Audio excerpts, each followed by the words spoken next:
सरे अरे का भइल रे? हेने आवसा होई दिखसा।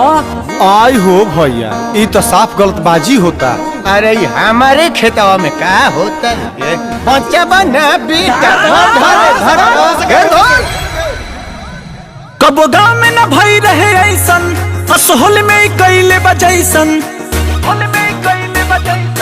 कबो गाँव में न भई रहे ऐसन, असोहल में कैले बजैसन। एगो लड़की संग गलती काम कैले बा, एक करक मारसा लत मुख कानसा। गाँव के साला बदनाम कैले बा, कबो न भइले जौन काम कैले बा। एक करक मारसा लत मुख कानसा। गाँव के साला बदनाम कैले बा, कबो न भइले जौन काम कैले बा।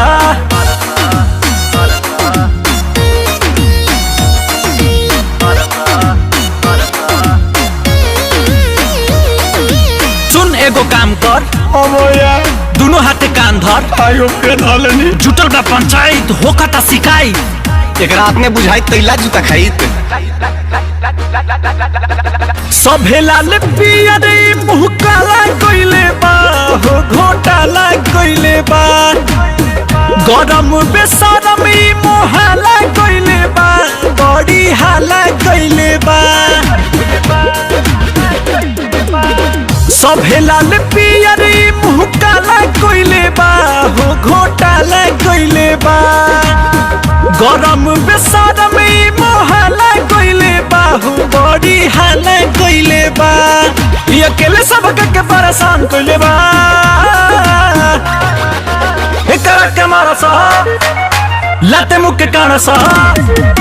गाँव के साला बदनाम कइले बा, कबो न भइले जौन काम कइले बा। एकरा के मारसा लाते मुख के कानसा। गाँव के साला बदनाम कइले बा, कबो न भइले जौन काम कइले बा।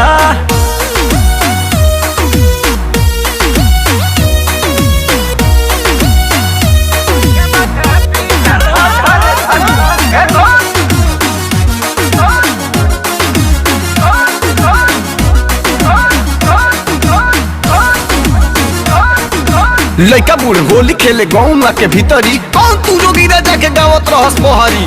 परम बाबा के क्रिया हम कले रंग लगा के फगुआ के आड़ में जे करबे तू खेल, अब की न बचबे हो जाई तोरा जेल।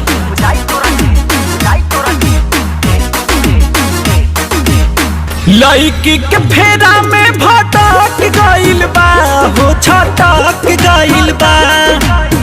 अंकुश राजा करदाई सटक गइल बा, हो लटक गइल बा। लड़की के फेरा में भटक गइल बा, हो छटक गइल बा। अंकुश राजा करदाई सटक गइल बा, हो लटक गइल बा। अपन बाबू के नाम नीलाम कइल बा। एकरा के मारसा लत मुख कानसा। गाँव के साला बदनाम कइले बा, कबो न भइले जौन काम कइले बा।